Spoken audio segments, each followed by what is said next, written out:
Udah, Kak. Baik, terima kasih. Terima kasih Pak Bas. Baik. Saya lanjutkan. Ada dua yang menggunakan nama cerdas, karena itu sering juga dipersepsikan sehingga agak tertukar begitu ya. Untuk kota cerdas ini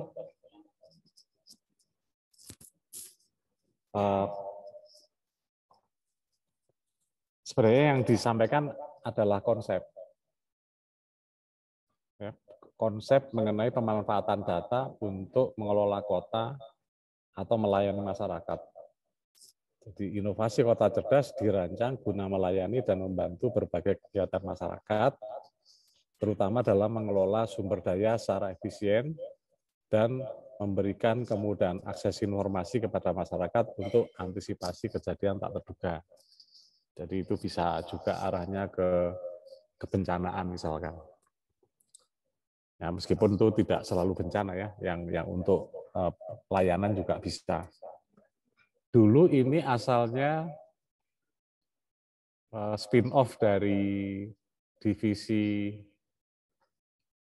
aplikasi, tapi yang arahnya ke e-gov.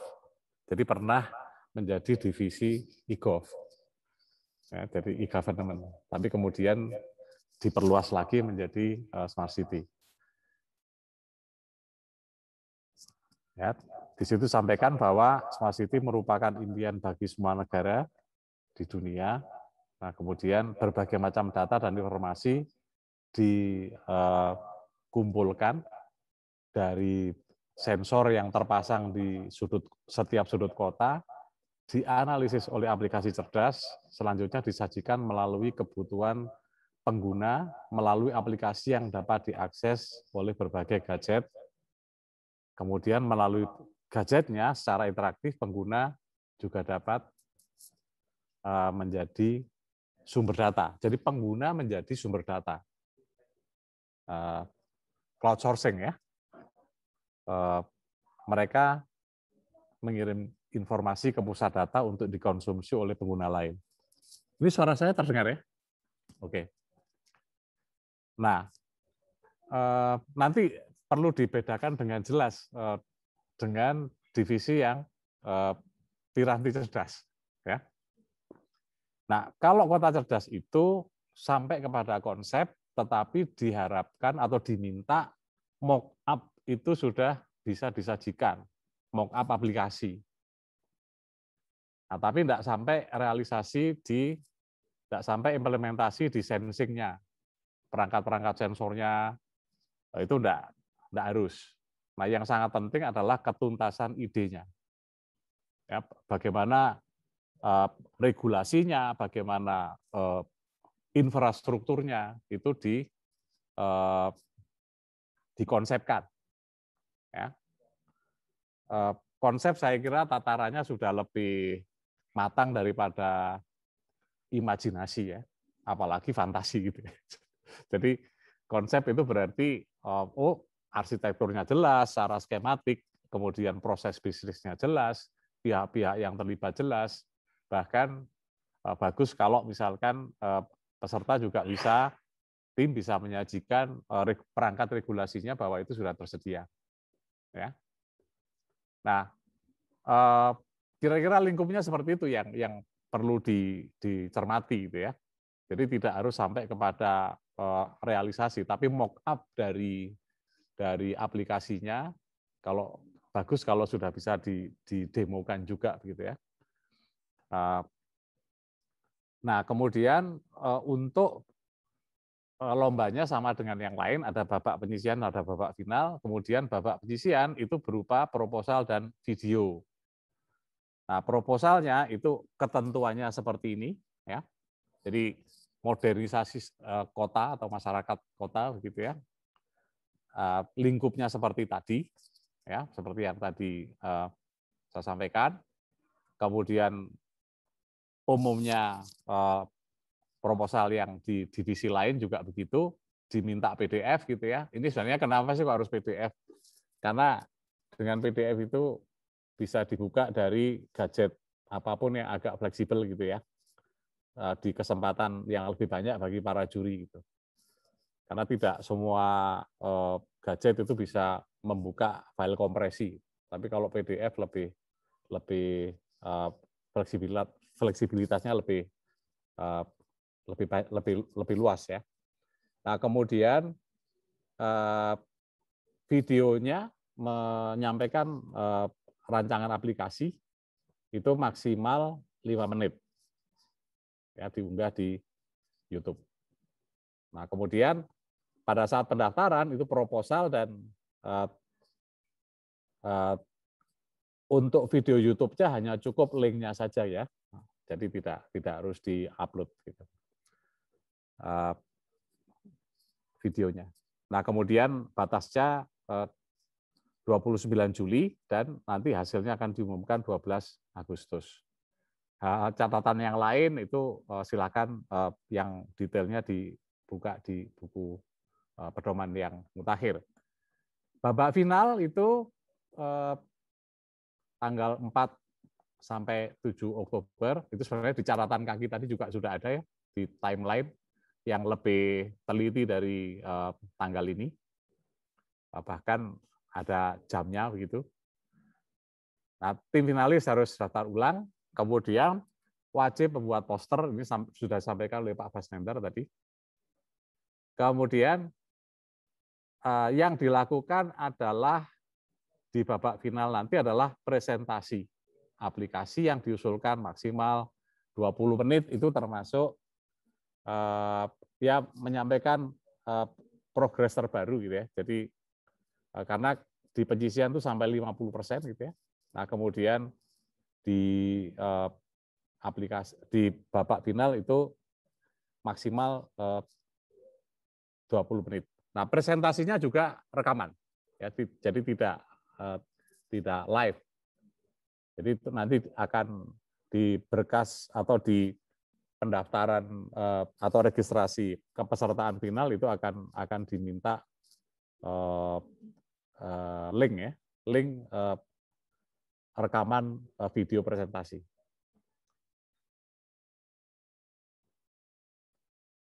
Kemudian yang ini saya kira sangat umum di divisi 3 sampai 11 ya. Jadi dilarang mengusulkan proposal yang telah menjadi juara sebelumnya, termasuk pada kompetisi lain. Peserta yang lolos ke babak final perlu mempersiapkan peralatan yang diperlukan untuk presentasi daring. Ya, ini nampaknya akan ada banyak pertanyaan mengenai ide yang sama misalkan atau pengembangan ya, ide pengembangan yang diikutkan kembali atau ide yang sama dibuat varian yang berbeda di kompetisi yang lain gitu ya. Nah, itu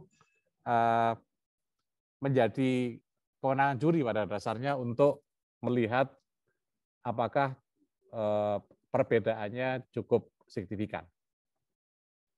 Nah, kemudian ini yang seperti yang Pak Wahyono tadi sampaikan ya. Jadi kalau misalnya Dewan Juri melihat bahwa itu tidak berbeda ya tidak berbeda maka ya agar diserahkan kepada Dewan Juri karena Dewan Juri ada 3 orang pakar yang memang menimbang perbedaan itu gitu ya. Jadi tidak genap ya. Sudah ganjil gitu ya dan lebih dari 1. Kemudian bagaimana kok bisa tahu lah itu biasanya begitu. Jadi di dalam menimbang itu ada faktor subjektivitas antara tahu dari orang lain atau diberitahu oleh yang bersangkutan gitu ya. Jadi sangat bagus kalau malahan kita yang memberitahu ya, seperti halnya etika di dalam karya ilmiah. Kalau kita sudah pernah melakukan suatu publikasi gagasan, maka pada pengembangan berikutnya kita justru beritahukan bahwa yang kita lakukan perbaikannya atau penambahannya adalah sekian begitu ya. Nah, sehingga nanti ada porsi ungkap ulang dari apa yang telah dilakukan itu juga ada aturannya, porsinya seberapa gitu. Nah, ini penilaian pada babak penyisian itu terhadap kejelasan masalah, ya. Jadi jangan masalahnya nggak jelas begitu ya. Sangat bagus nilainya kalau masalah itu runtut, jelas, dan kemudian juga bisa memberikan gambaran atau Anda nyatakan bahwa dia mendesak atau tidak gitu ya. Kemudian kompleks atau tidak, trivial gitu ya. Masalah sepele ternyata begitu. Tapi kita gambarkan rumit padahal enggak gitu ya. Nah, kemudian apakah kesesuaian memiliki kesesuaian dengan masalah smart city ya. Nah, kemudian didukung oleh data real ya, masalah untuk memperkuat bahwa itu masalah yang penting dan punya dampak luas misalkan. Nah, ini dampak implementasi ya. Nah, ini kesiapan infrastruktur, stakeholder, regulasi gitu ya. Kemudian ini bobot 30% ada pada originalitas dan kreativitas teknologi yang digunakan. Nah, kemudian babak final itu adalah mengenai penilaian kelompok atau presentasi, ya, penguasaan materi, penyajian konten, kemudian juga penilaian terhadap aplikasi. Nah, ini uniqueness, ini subjektif ini, ya. Gagasannya sudah sering gitu ya. Nah, menurut para juri, tapi jurinya 3 orang pakar ya, yang memang sudah beberapa tahun ini ya menjadi juri. Dan memang berdasar, jadi Puspresnas itu menunjuk para juri untuk gemastik itu multidisiplin sesuai dengan menyesuaikan bidang-bidang dari divisi ini. Ini IT luas ya, TIK itu luas, tapi kemudian disegmentasi menjadi 11. Nah, kemudian dicarikan juri-juri yang komposisi akademisi dan praktisi, gitu ya. Dan dari institusi yang juga terrekognisi dengan baik, ya, recognize dengan baik. Potensi manfaat, kemudian fungsi dan fitur. Ya. Nah, kemudian yang terakhir, divisi Piranti Cerdas, Sistem Benam, ya, Embedded System, dan IoT. Nah, ini kalau yang ini sudah perlu implementasi, ya, sudah perlu implementasi pada bagian penting dan mewakili fungsionalitas yang selesai. Ya, tidak sekedar konsep atau mock-up. Ya, itu beda perbedaan dasarnya.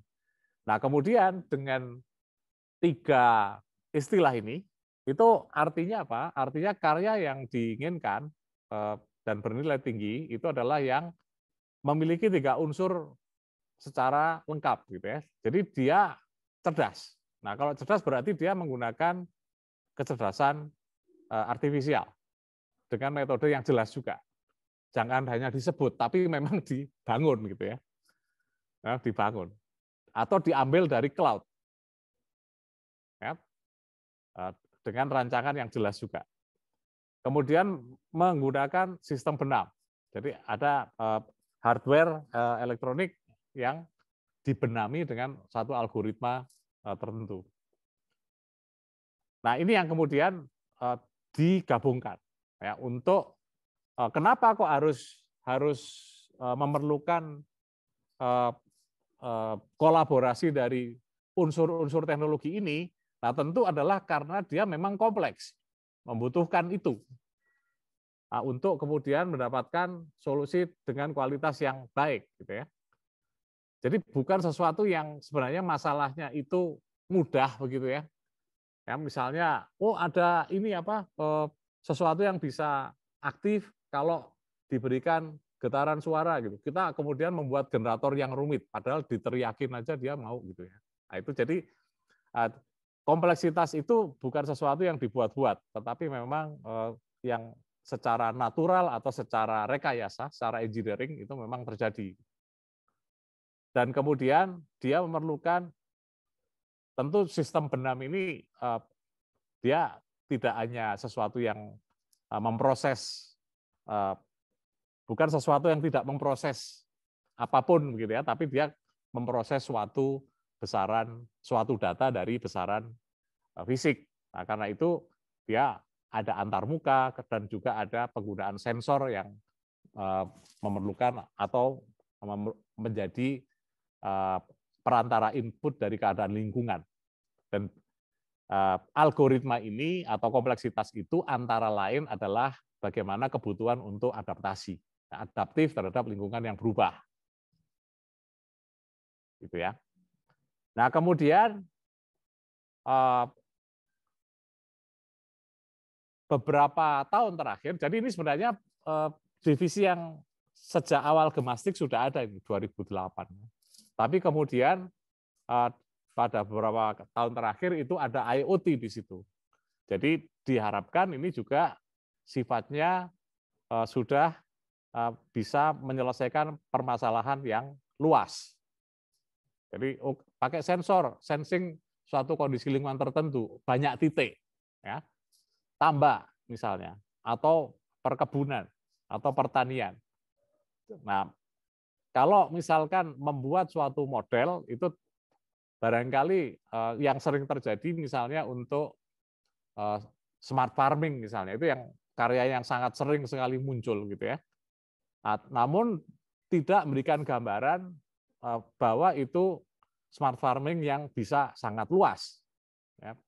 Bisa bicara puluhan atau ratusan hektar, tapi sistemnya itu ya memberikan suatu gambaran yang terbatas gitu ya. Demikian juga misalkan tambak cerdas misalnya.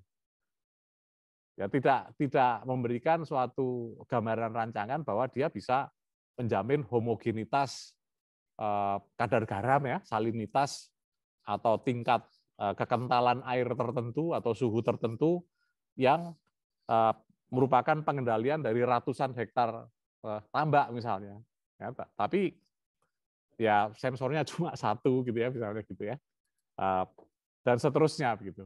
Nah, itu kalau misalkan untuk mempengaruhi kadar garam air dengan menambah air misalkan pancurannya cuma satu begitu, kira-kira transmisinya butuh berapa lama gitu ya. Jadi latency dan seterusnya itu perlu diselesaikan dengan engineering yang memadai gitu ya. Jadi nah rancangannya sudah memberikan gambaran bahwa itu bisa diselesaikan melalui rancangan Anda gitu ya, bahwa itu bisa siap untuk dibuat besar gitu ya, skalanya besar.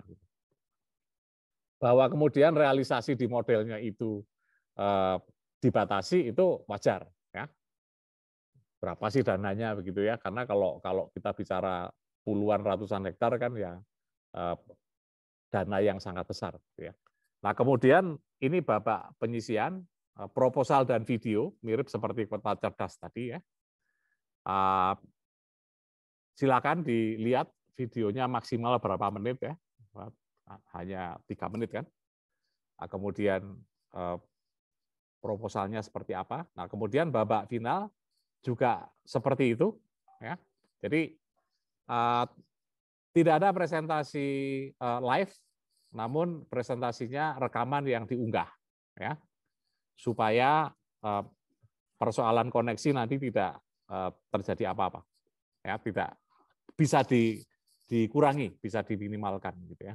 Yang perlu live adalah tanya jawabnya ya dengan para juri.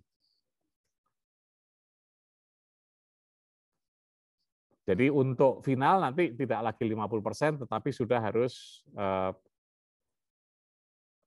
100% ya. Nah ini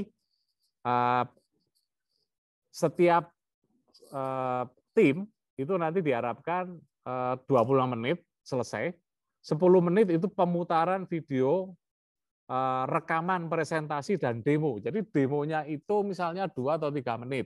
Nah, kemudian 7 menitnya presentasi oleh tim, penjelasan begitu ya, pakai slide. Gitu ya. Tapi slide-nya ikut diunggah ya. Nah, kemudian tanya jawabnya 15 menit. Kira-kira seperti itu. Nah, ini kriteria penilaian untuk piranti cerdas, sistem dan IoT, ya seperti ini.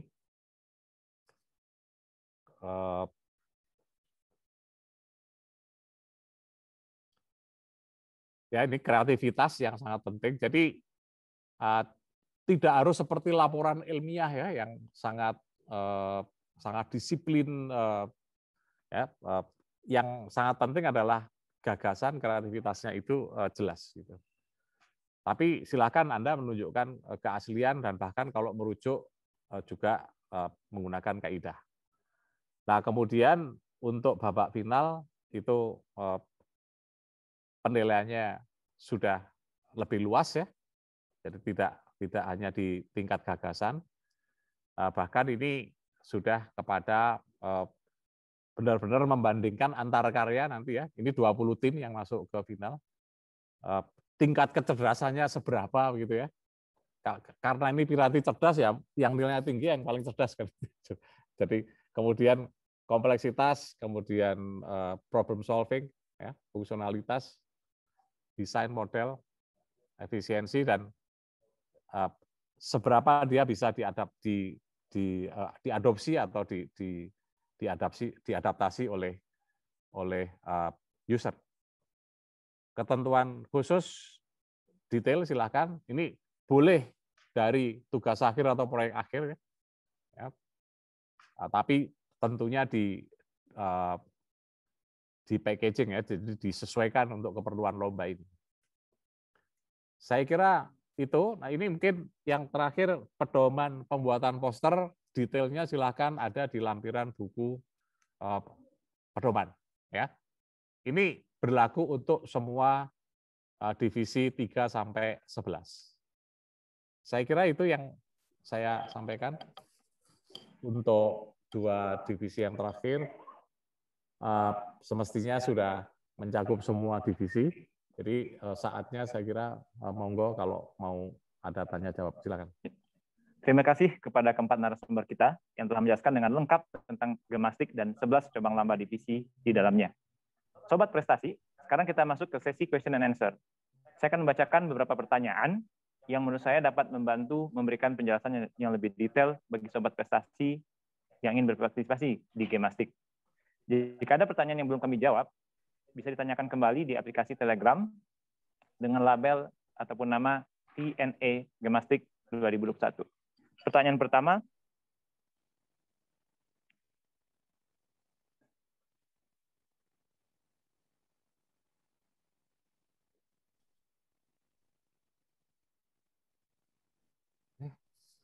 saya izin sebentar ya, sebelum ke tanya jawab. Tadi ada yang harus saya tayangkan 2 slide ya, 2 slide ralat ya. Penting sekali ini. Ralat slide ya supaya nyambung gitu ya. Halaman 65, slide 65. Kok 65?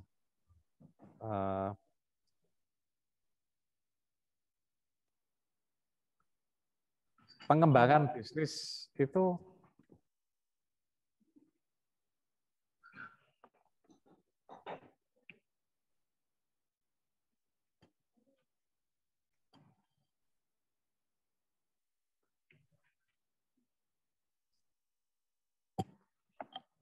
bisnis TIK ya. Di bisnis TIK itu berarti divisi 11 ya, paling akhir. Yang pertama ini dulu ya. Jadi untuk jadwal unggah itu kita buat logik ya. Jadi tadinya kan 22 Mei. Ini pendaftarannya aja mulai 15 Juni kok. Ya, jadi ini mestinya mulainya 15 Juni. Kemudian yang terakhir, ralat yang penting, itu ada di pembobotan nilai bisnis TIK. Itu tadi yang tertayangkan, yang kami tayangkan itu belum sesuai dengan yang ada di buku panduan. Ya, untuk yang bisnis TIK. Jadi itu yang benar adalah yang ada di buku pedoman yang baru. Saya kok lupa halamannya ini. Ini karena sudah berubah ya. Nah ini, ya, ini. Jadi yang tadi keliru ya, yang betul yang ini.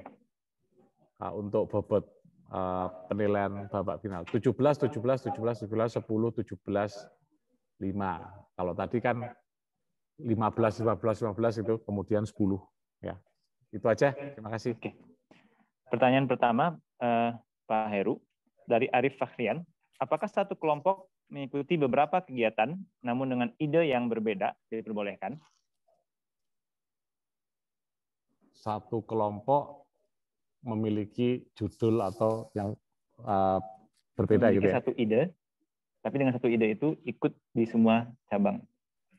Satu ide diikutkan di semua cabang. Misalnya kota cerdas dan piramida cerdas gitu ya.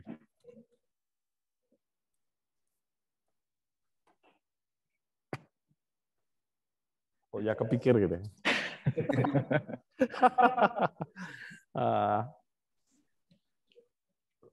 Saya kira dimungkinkan ya. Saya kira dimungkinkan. Hanya saja kan nanti penilaiannya berbeda ya. Penilaiannya berbeda. Ya, mungkin ada ide tertentu itu diikutkan di aplikasi misalkan atau di kota cerdas, kemudian diikutkan juga di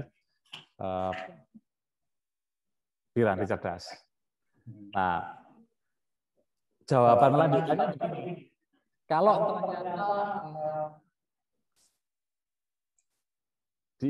diikutkan ke lebih dari satu lomba, kemudian sama-sama masuk final, ya, sama-sama masuk final. Itu mirip seperti apakah satu tim itu boleh mengikuti lebih dari satu lomba, apapun. Timnya sama, Pak ya? Timnya sama. Kemudian sama-sama masuk final. Maka yang bisa saya sampaikan, aturannya sejak gemastik kapanpun gitu ya, adalah bahwa peserta tidak akan mendapatkan privilege di dalam pengurutan presentasi berdasarkan undian. Jadi kalau bentrok, tidak boleh kemudian melakukan lobby kepada panitia untuk supaya tidak bentrok. Jawabannya itu. Oke, terima kasih Pak Heru. Kemudian yang kedua dari Ika Nur Hasanah, apakah artikel KTI yang nanti diikutkan dalam Gemastik akan dipublikasikan ke dalam portal tertentu, atau ada peraturankah bahwa artikel KTI yang diikutkan Gemastik tidak boleh dipublikasikan lagi ke dalam jurnal ataupun proceeding? Ya, baik.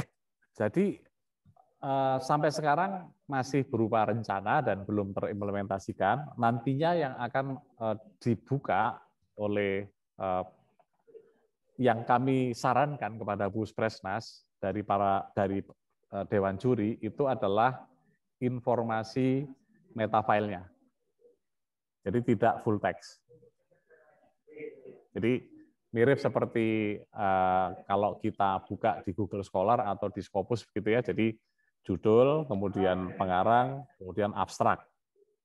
Ya, sampai di situ gitu. Kata kunci gitu. Jadi nggak full text. Gitu ya. Jadi tidak dibuka full. Oke. Pertanyaan berikutnya Pak dari UNAN, Universitas Andalas. Sekarang banyak dikembangkan aplikasi telemedicine atau teledentistry yang digunakan untuk membantu masyarakat dalam mendapatkan pelayanan kesehatan. Apakah aplikasi yang dikembangkan oleh mahasiswa kedokteran dan kedokteran gigi yang berkolaborasi dengan mahasiswa FTI bisa mengikuti lomba ini dan masuk divisi berapakah? Ya. Yang sudah melakukannya dalam beberapa tahun terakhir sudah banyak, ya.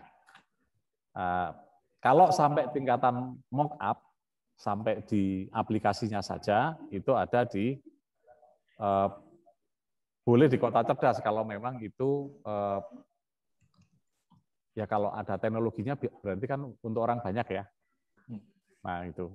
Tapi kalau misalkan itu suatu realisasi, suatu implementasi sampai model hardware, ya, itu ada di Piranti Cerdas.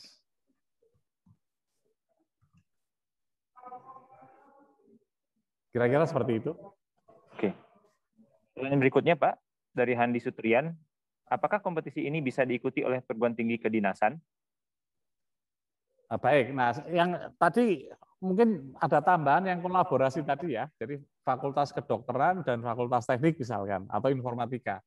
Tapi dari kampus sendiri begitu ya. Nah sampai sekarang ini kami masih sampai rapat pleno yang terakhir itu belum memformulasikan kolaborasi antar kampus ya. Kalau misalnya fakultas kedokteran kampus A dengan fakultas teknik kampus B gitu ya. Padahal itu menarik sebenarnya. Jadi mungkin kami akan matangkan lagi karena itu tidak hanya berkaitan dengan aplikasi ya yang jelas ya. Jadi aplikasi penjurian, ya aplikasi gemastik. Jadi gemastik itu ada website, aplikasi pendaftaran, aplikasi penjurian, kemudian yang keempat adalah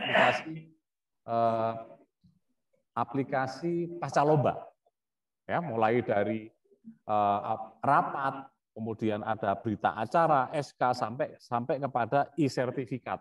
Itu sudah selesai, sudah teraplikasikan semua.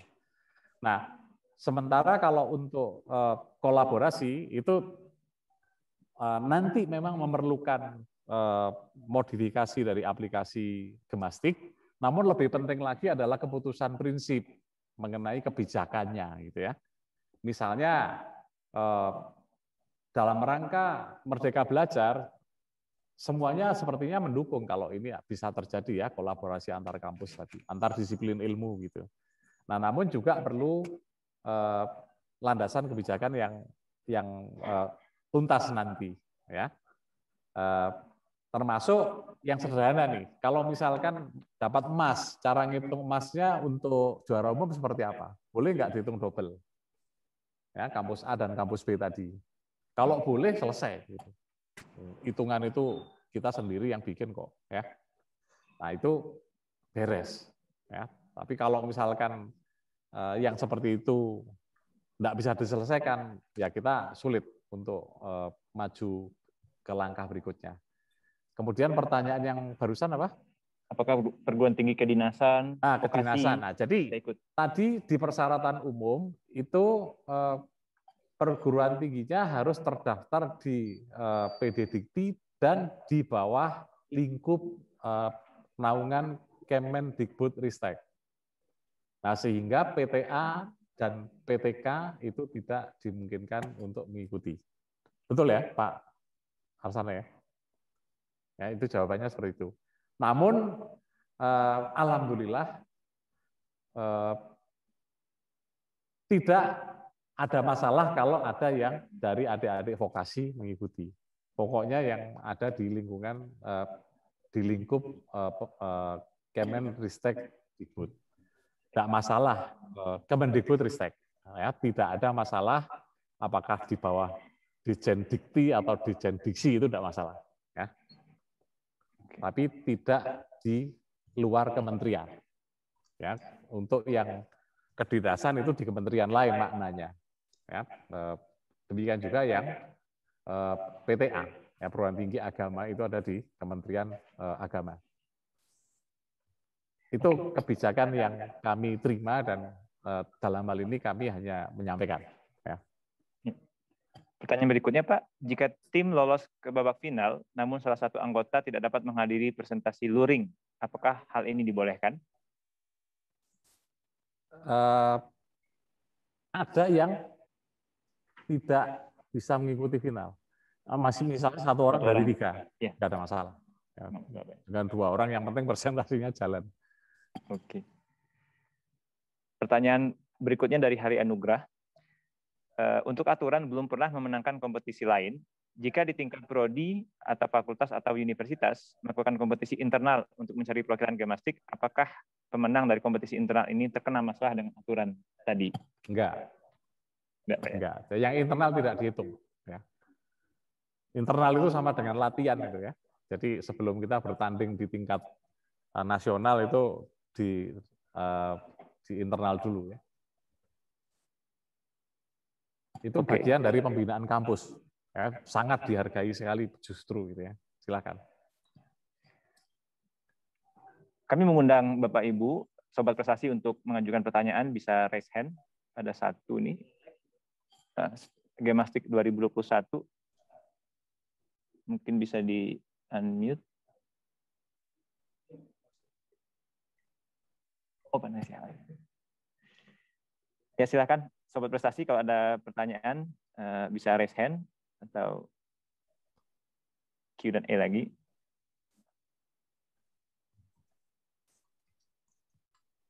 Ada masukan Pak Heru, ya, Pak Husni, dan Bapak-Bapak juri yang lainnya terkait dengan Information Center. Jadi izin dari Bu Ika memberikan saran, segala peraturan teknis terkait dengan final mohon disampaikan jauh-jauh hari. Diharapkan tidak seperti tahun lalu, ya, yang diinformasikan mendadak. Sementara banyak device yang diperlukan oleh peserta, misalnya kamera, webcam yang butuh spek tinggi, dan PC yang butuh spek tinggi. Hal ini tentu butuh persiapan bagi kami yang peserta finalnya banyak. Diharapkan juga tidak ada perubahan major yang mendadak, seperti peraturan final untuk tim pengembangan bisnis. Mohon diperjelas juga dari awal apakah pitching atau final dilakukan dengan full rekaman video atau live. Demikian Pak, masukan dari Bu Ika Nurka Hasanah. Baik, terima kasih masukannya, sangat kami perhatikan, dan saya kira kita sudah berupaya sekuat tenaga begitu ya. Jadi kalau flashback sosialisasi gemastik tahun lalu itu tanggal 18 Juli. Sekarang 25 Mei begitu ya.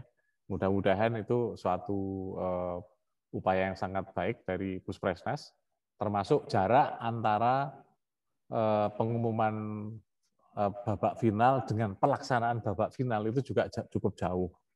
Jadi penyempurnaan karya, kemudian komunikasi antara tim peserta dan perguruan tinggi peserta dengan Puspres, dengan juri juga mudah-mudahan dimungkinkan lebih panjang, lebih matang. Pengalaman tahun lalu nanti kami juga berusaha recycle dan manfaatkan sebaik-baiknya. Dari Dewan Juri akan juga membantu Bapak Ibu di Puspresnas untuk rasanya kita sudah sinergi sangat baik ya untuk saling saling memotivasi semuanya bisa lebih awal. Tapi terima kasih banyak masukannya. Silakan Bapak Ibu, Sobat Prestasi, kalau ada pertanyaan bisa disampaikan secara real time dengan raise hand, akan dibantu oleh panitia di sini untuk di unmute. Silakan.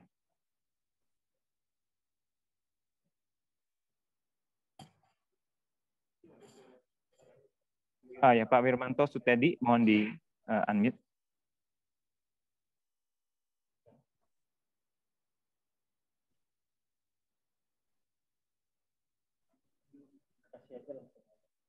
Oh ya. Sorry. Klik ya. Dah, silakan.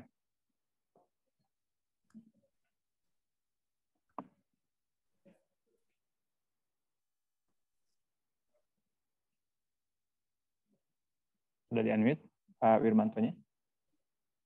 Oh, halo. Ya, tes. Ya, silakan Pak Wirmanto. Ya, untuk prodi baru Pak yang baru terdaftar di PD Dikti, apakah diperbolehkan atau tidak, Pak?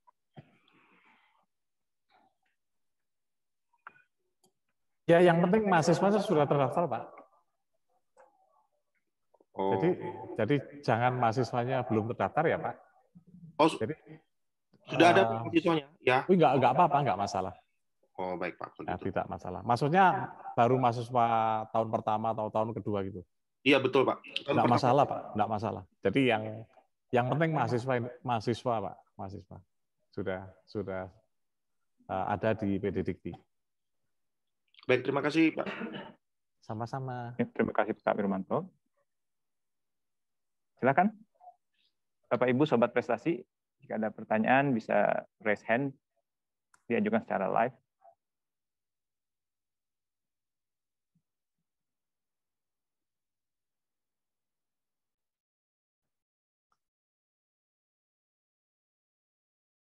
Baik, kalau pertanyaan kepada narasumber yang lain ada? Apakah ada pertanyaan dari Sobat Prestasi untuk Dewan Juri yang lain? Dipersilakan.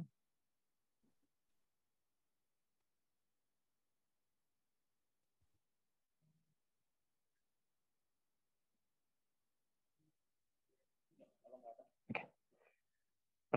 Pertanyaan dari Bapak Wirmanto tadi merupakan pertanyaan terakhir di sesi sosialisasi Gemastik 2021.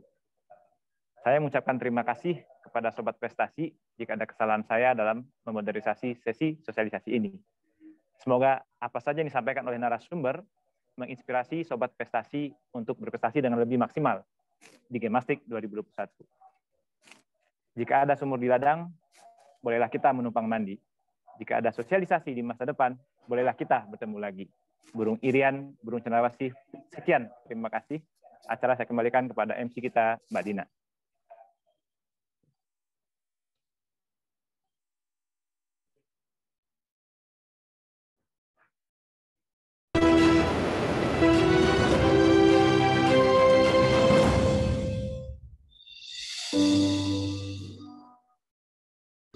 Terima kasih ya, Pak.